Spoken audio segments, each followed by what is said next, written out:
Hey everyone, welcome to Ajay and Nathan Discuss Movies, a show in which we discuss movies, both old and new. Today we have a new movie that just released in the theaters. Oh, yeah. This past week or so, maybe 2 weeks, we don't know. But anyways, Nathan, what is that movie called and who directed it? It is Final Destination Bloodline, directed by Zach Lipovsky and Adam B. Stein. Yes, and what is this movie about? It's the story of basically all the other previous Final Destination movies.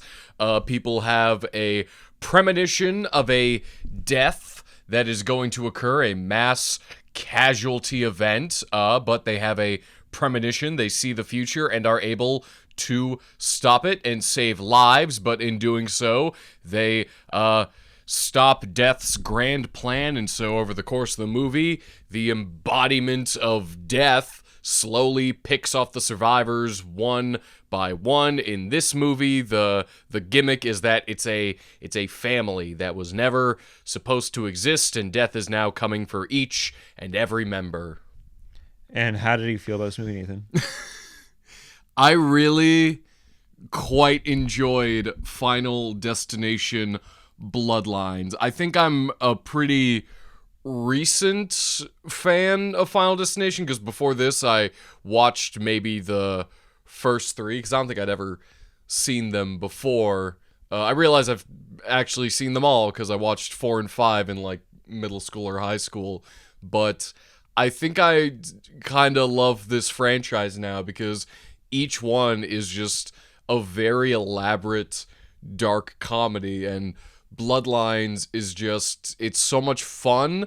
It has a lot of legitimate craft to it, and it just has a lot of fun with its concept of you are here to watch people get slaughtered in incredibly elaborate and convoluted, like, Rube Goldberg machines. And so, yeah, I thoroughly enjoyed Final Destination Bloodlines. Ajay, what are your thoughts?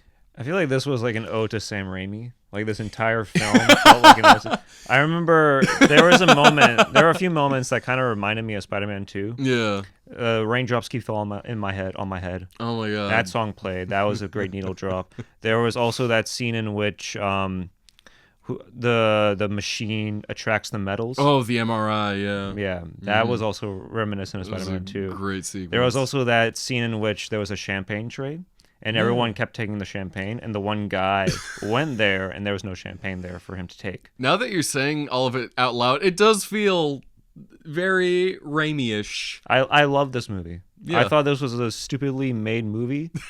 It was a comedically horrifying movie that had none of the horror, but all the comedy, and I loved every second of it.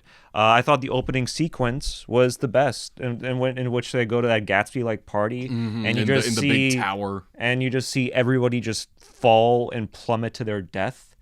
There were several moments in that scene, in that montage, that were hilarious. Yeah. That one kid, you think he's going to come out scot-free, a piano drops yeah, on him. exactly. No, it's so the movie and kind of the entire series. These deaths are all just. They're just steeped in irony and just kind of pitch perfect comedic timing.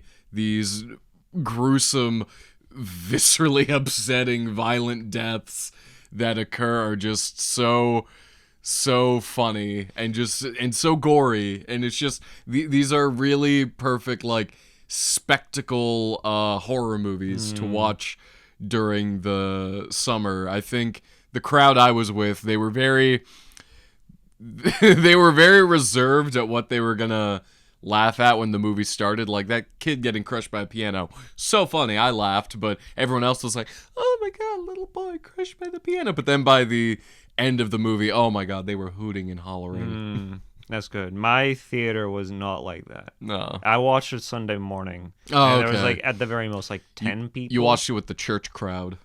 Maybe. I don't know. If you consider white people in their early 20s and black people in their late 30s a church crowd, then maybe. Maybe. But they were very stiff. I was very surprised by it. This film really reminded me of The Monkey. a film that we discussed earlier this year. But I think what this film had that the monkey lacked was that the pacing never felt off. No. There were times in the monkey where I did check my phone and I was wondering, like, okay, are we going to end this sooner than later? In this film, like, yes, there were moments of it that were funny, but they played it rather straightforward. Yeah. Which is not a negative. I think that is a positive in this movie. Yeah. And I think the cast really did give a great job. I think this was Tony Todd's last performance. It was. Before his untimely passing. Yes, no. Very, very sad. I love Tony Todd. But I really like his scene in this movie. He pops up in pretty much every previous Final Destination movie just to kind of be ominous and, like, scary and, like, mess with the main characters. But in this, I like his performance is really good because he's very, like, blunt, and I think I could be wrong, but I feel like I heard that, like, he kind of wrote, like, his final few lines just, like, for himself, and it was nice. It was a nice send-off for him. Very sad that he's gone, but his scene was really nice in this film. So you mentioned you watched the previous Final Destination films. Right? Yes, the first 3 recently, and then I watched 4 or 5 when I was in, like, high school or something. This is my entry point into the series. Yeah, no, and I think this is the best way to sort of introduce yourself to the series because I really love this film. I think it works as a pretty good entry point because they get convoluted. There's a lot of, like, lore to it and a lot of, like, rules, like, well, if you kill someone else, you take the time they have left, or if you die but flatline and come back, it's like a lot of, and just like whatever death is do. Why doesn't he just give you an aneurysm? Instead, he needs to make a penny fall onto a train track and wait for the train to come so it can flip, and then the train flips. It's all this stuff, but it's all silly, goofy, and all in the service of making a big action spectacle out of the whole thing. But I think this does work as kind of an entry point because the movies are all very simple. It's you save, just like someone's life is saved from a horrible catastrophe, and then death comes back to kill you in an incredibly elaborate way. And so I think any movie works as an entry point, but this one just has It really does keep that pace up. Each time, like, it's punctuated by a violent, horrific death, and then the next moments leading up to the next one it's just all building constantly, and it's all so fun and funny to watch. Yeah, man, I think the cast really shined through in this. Yeah, no, I don't know any of the actors. I'm sure they're great in previous films, but I thought each one of them played a serviceable role that really shined through in this movie, and they understood the tone, but also the importance of the dialogue and building these character relationships, which is very difficult to do in a comedic horror subgenre. In a horror movie where pretty much everyone in your cast is gonna die, I found a lot of these characters incredibly likable and like more than the like usual, I guess, schlocky horror kind of oh god, just like, you know, the people who are gonna die, the cannon fodder. Like there were a bit more than that. Everyone had a lot of charm and personality. I really love the 2 brothers. Their dynamic when they're on screen is just, it's very fun, and they're very funny together and play off each other well. I really love the scene where they learn just like, if you kill someone, you take the time they have left and you can stop death. And then they're like outside like the baby room at a hospital. They're just looking at each other just like, we wouldn't do this. Like, no, we wouldn't do, unless, I don't know, think about it. It's just like considering killing a baby. It's so funny, just their back and forth, and their kind of death that it leads to is also another one of the best scenes in the movie. It's just kind of perfect comedy. We're sort of getting to spoilers. Yeah. But what was the funniest or best death scene for you in this film? Oh god. I think outside of that, first the opening in like the big sky lounge, which is just in general just a very like well directed sequence, the pacing and the building of tension of it when they're singing like, you know, you make me want to shout, just like that the editing of that is it's crisp, it's clean, I love it. But my personal favorite kind of deaths in this movie, I like the trash compactor one. Yeah, that's really good. Because previously they're like setting it up just like, well, what if just like that hedge trimmer falls and like these kids like kick a soccer ball into you and you like fall into a trash can? They're just like, that'll never happen. And then it happens to someone like in the very background. It's so very Looney Tunes. And then that MRI death, just the comedic timing of that is perfect because takes all the metal, takes the guy's piercings on his face, that's one, takes his nipple piercings, that's two, and then because comedy comes in threes, he's got a dick piercing, and it drags him right into the MRI. It's like, I have no notes. That is perfect. Beyond perfect. I thought the uncle's death scene was also really funny. Oh, no, that's really good, It was too. like The Happening. Kinda, yeah. That was hilarious. I love that.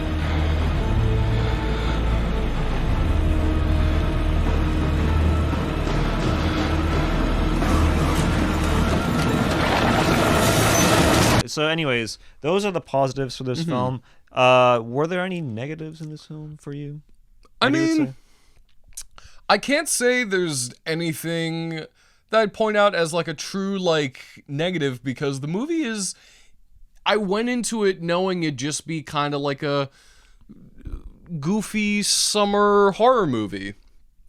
And I got that out of the movie. I mean, if I wanted to nitpick, I could be like, oh, well, some of the rules of the thing don't make sense because it's like, well, how are you going to stop death? Because their whole plan at the end is, well, if we go to Grandma's house and just lock ourselves inside, he can't get to us. And it's like, I don't know how that works exactly. And if you die, how can you come back? Yeah, it's either like you flatline and then, I don't know, like clear. I don't know, whatever. Once you're dead, you're dead. Yeah, you can bring people back. Resuscitation. Yeah, but that's apparently to the rules not considered an actual death. Because the brother did CPR. Oh yeah. Oh well, and that's essentially resuscitation. But there's a funny scene with the doctor when she's like, "He saved my life." He's like, "Not really." It's like, he just shrugs his shoulders. He's like, "Well, no, you were like unconscious, so like you weren't really dead." It's just like, I really liked that reaction.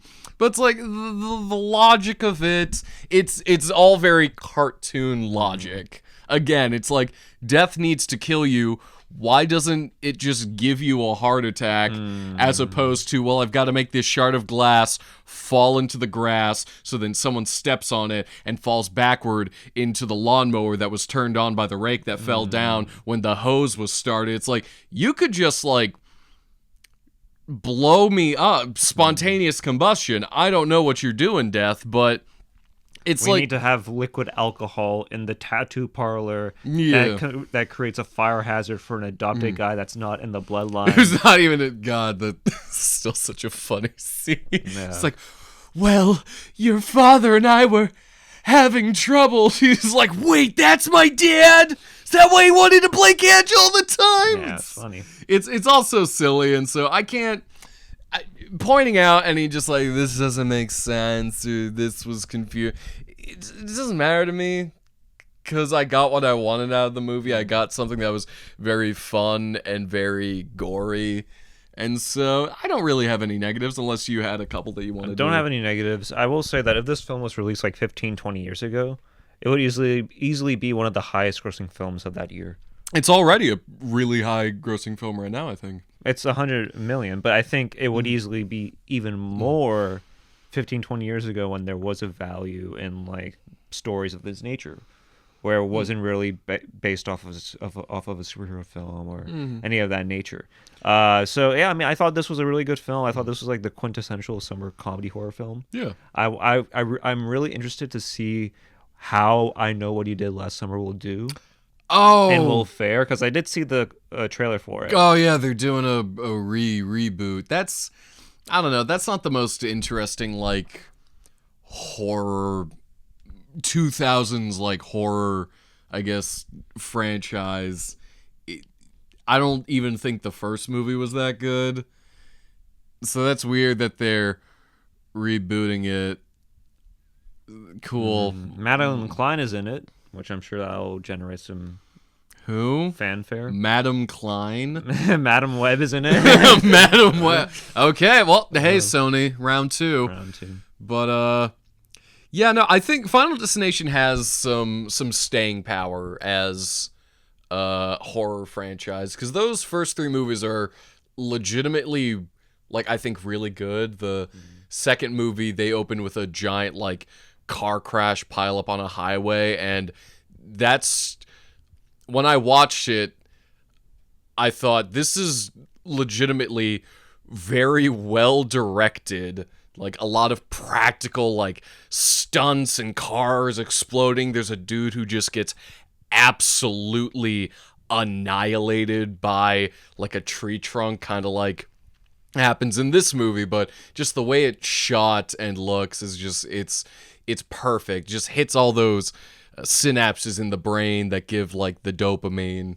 Just incredibly well-directed, like, cacophonies of violence and destruction. And I think that's what keeps bringing people back to these movies, is just the effort that goes into building all these deaths and tense moments. There's, I think, a legitimate artistry to it. Yeah, I agree. I also really enjoyed the aspect of the characters, the uncle. I like the uncle. The uncle? Yeah. No, and the father as well. I like the father. Yeah, no, it's full of really kind of nice, good characters, and ideally, you'd like to see them make it out of this alive. But those aren't the rules of the movie. You're gonna watch them all die incredibly painful, horrible deaths, but it's gonna be incredibly funny. What was the song that Trash Man was listening to while that girl What Doesn't Kill You Makes You Stronger by Kelly Clarkson? That's so funny. That's so funny. Yeah, the soundtrack was great in this movie. This is a good sound. Yeah, Raindrops, the opening little dance number they have in the Sky Tower before everyone plummets to their death. It's insanely well directed for what in lesser hands would just be kind of just like a throwaway B movie.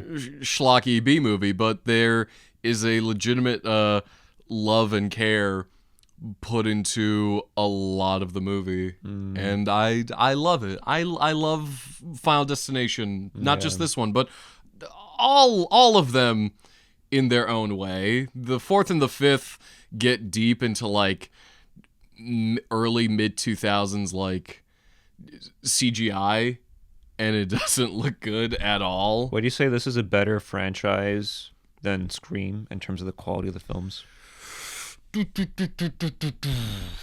I'd say they're kind of on an even playing field. I'd personally prefer Final Destination just because the concept alone breeds a bit more imagination, because it's like, well, we gotta come up with interesting, visually satisfying, elaborate death scenes, and Scream is just, it's meta and someone's gonna get stabbed. I'm glad Scream has run as long as it has, but I feel like after maybe those first 2 movies, none of them have ever been like bad, but it's like, I feel like they've dissipated. It's like diminishing returns. But Final Destination, there's something in each one of them that's pretty entertaining. Even the fourth and fifth that I don't think are that good, they're very funny. They're incredible. I think it's the fourth movie where a dude gets his guts sucked out of his ass in a pool. Oh, really? It's beautiful. I cried tears of joy. That was released like, what, 13, 14 years ago? Yeah, that was like 2009, 2011, I want to say, those last 2. And so it's been quite a while since, those Final Destination movies. But this one, I think it brings it back. And honestly, I'll line up gladly for like the next 4 or 5 others that got planned down the pipe, Because Yeah. so long as you keep giving people what they want, which is just, big, gory spectacle, like, I'll buy a ticket. Yeah, this is definitely a film you watch with friends. Yeah, no, I remember this is like a slumber party movie. This is a get drunk late night and watch movie. Take a drink every time Tony Todd shows up, or He only shows up once. yeah, no, it's a good point, and I guess You're gonna be waiting a long time for that drink, dude. and I guess he's not gonna show up in any others. Oops. But Anyways, I don't know what my point was. Parting thoughts. Final Destination Bloodlines. It's a lot of fun. It's a great time at the movies. If you're into some genuine sicko you like to laugh at that, then it's a perfect choice. I think the opening alone is worth the price of admission. It's very well done and well directed. Ajay. Yeah, it was a fun movie. Definitely a very comedically horror movie, more so on the comedic aspects than the horror aspects. That's not to say that it's a bad horror movie. It's a great horror movie. I think this is definitely a note to Sam Raimi. I think this is a mix of Evil Dead 2 with a little bit of Spider-Man 2 and a little bit of like Darkman in there with the mother with her face being disfigured, half of her face being disfigured. Oh my God, her death was hilarious. It was funny, yeah. Again, perfect comedic timing. She's like, I'm going to survive as long as I can. And then a light post just crushes her instantly. These are comedies, and I love them. Yeah. It's definitely an ode to Sam Raimi. It's an ode to that kind of subgenre of horror movies. And I think this is a film that you should watch with your friends, with those that you love and cherish, because you'll definitely laugh at the more morbid aspects of this film. And yeah, it's definitely a spectacle. I wish this film had an earlier release date than now. It's cool that that it's being released now, but I think if this was released even like 7-8 years ago, I think there would be even more hype for it. There is already hype for this film. Don't get it twisted. It's already made its money back in the box office, but I definitely do think that it could definitely cruise past the $700-800 million box office line had this been released. Not even just 8-9 years ago, but just like 25 years ago, 30 years ago. Yeah. But, well, I mean, 25 years ago, that's when the first Final Destination came out. So we've kind of been getting them. They've kind of been steady. There's been about like a 10-year gap between this and the last one. So yeah, no, they're still going strong, and I like that. Yeah, and the best part of it is that it understood its tone. Like, it didn't try to be smarter than it actually was. There were no quips in it, which was nice. There were quips, but it wasn't like forced. It was like natural. They worked within the context of the movie, and they were all it never took you out of the experience. I mean, the peanut butter cup vending machine joke was hilarious. Oh my. Good choice. It's so funny. Yeah. So anyways, those are our thoughts on this movie. Yeah, kind of a short review because it's a rather streamlined movie. Not that much to explain or expose. It's very really straightforward. Spoil. Yeah. You kind of know what you're getting into. 99% of the people within the first 10 minutes of the movie are going to die. Yeah. That's the movie. Yeah, it's basically foreshadowing what was to come with that original opening scene of that film. So yeah, those are our thoughts on the movie. We'll stick around for next week. We don't know what movie. It's probably Mission Impossible. Mission Impossible? Is it coming out this week? I think it is. Yeah, Mission Impossible, and then I think also Friendship is out this weekend. Next weekend. Let's skip Friendship. Let's watch Mission Impossible. Okay, fine. We can watch Friendship on our own time, but I think Mission Impossible might be better to discuss. Okay, sure. Because I hear not so good things about it. But it stars Tom Cruise. Yeah. And he's the last bastion we have to an American movie star. So sure. No, that's factual. Okay. I like Chalamet. I like Pattinson. I think they're great actors. They're not box office caliber like my man Tom Cruise is. Sure. I'm sorry. We gotta accept facts. We gotta accept facts on this podcast. So Tom Cruise, we're excited for that. Brad Pitt, we're excited for F1 as well. More so for Damson Idris than I am for Brad Pitt, but I am excited for that movie as well. Okay. Well, I hope you enjoy watching F1. All right. That's it for us. Bye.